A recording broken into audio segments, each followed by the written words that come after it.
Hi YouTube, this is Anna. I am 20 years old. I live in Tampa, Florida, and I'm going to be telling you all about my social anxiety and how it affects my life and how I deal with it.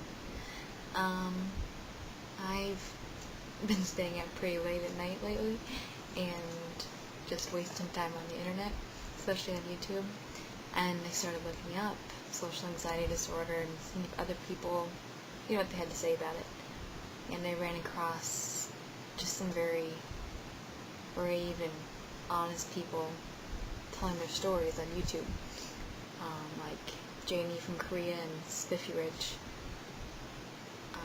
So I thought, since I had nothing better to do, that I would try and do the same and maybe show you guys how I'm doing and how I'm trying to overcome it in my life. So, I think I've had social anxiety disorder my whole life, ever since I was a kid. My parents they were very strict, and just very strict rules, and I was always like that anxious kid, eager to please, and just always on edge. Always just trying to be the best, be perfect. Oh, that's such an issue. Me trying to be perfect at everything I do. So, if I was unhappy at home, I really started putting all my energy and focus in school, and I excelled. I mean, elementary school, middle school, they were just a breeze for me. Went to high school, took all AP classes, did very well. I was the editor-in-chief of my high school newspaper.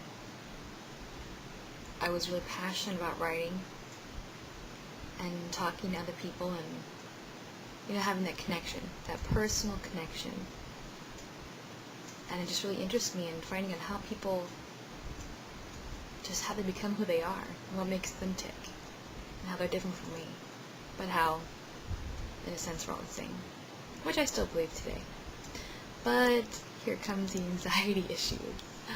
I really started having problems with anxiety and panic attacks in my senior year of high school. Junior year was not so fun, but senior year really got to me. And it was just a struggle to go to school every day. I remember my first class was this English class. The teacher I absolutely hated. AP English, senior year. And it was just, he was the kind of teacher that lectured, so it was dead silent. And in my class my school we had 4 classes a semester, the whole block schedule thing, so each class is an hour and 15 minutes. Oh, it was torture. It was torture for me. Just to sit there for an hour and 15 minutes, dead silent, just like trapped in my seat. And it really just started off, these negative thought processes in my mind, and feeling trapped and constricted, and just like immobilized by all these social norms that if I get up, I'm being rude, I'm disrupting the class. I'm making people look at me, which I became completely uncomfortable by. If I'm sitting really close to people, or if I'm in the middle of the classroom and there's someone sitting behind me, and I just, this is that anxiety. And I'm not claustrophobic. Put me in a small space, whatever, I'm fine. It's the people, it's the social aspect of it that just messes with my head. Oh my gosh. But anyway, so I graduated high school, forced myself through it, did okay. I kept my grades up pretty much. They were fine. Got accepted into colleges. I moved here to Florida. I'm actually living with my grandparents, free rent. My parents and my brother and sister are still back in Dallas, Texas. And I think some of my problems also come from, we moved around a lot when I was a kid. My dad, he now works with Homeland Security, used to be immigration. And, just with every promotion, we moved. So my parents are from Buffalo, New York, but I was actually born in Toronto, Canada. I've lived in Canada, New York, Florida, Georgia, Ireland, Texas, Florida again, been all over, I had a different school every year from 4th grade to 10th grade. Just every year. Whether it's by moving or because moving from, elementary to middle, from middle to high school. And it was a lot to handle, as you're growing up, to kind of always be adjusting and trying to make new friends, trying to fit in, trying to find your little niche and, I don't know, trying to grow up normally. I think it really took a toll on me and my older sister, too. It just makes you very wary of people and not as trusting as I think a lot of kids are. Because you're kind of used to that rejection and that, I don't know, just kind of being on edge all the time. And I think that's also the root of my anxiety, was being on edge with other people. I don't know. So, obviously I became just one of those kind of kids who watched from the sidelines. I overanalyzed everything, just always holding back, didn't say what I really meant to say, or, I don't know, it just wasn't, I'd run through the millions of possible outcomes to every situation, every conversation before I took part in it, which I think a lot of people with social anxiety disorder do.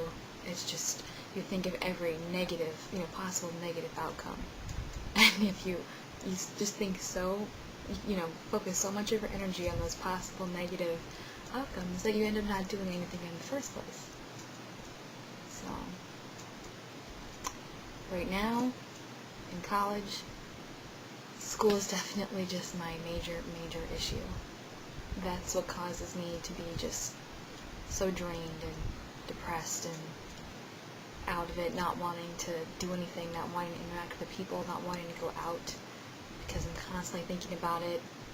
I skip class all the time. I failed my first class ever last year. Ever. Because I couldn't go to the class.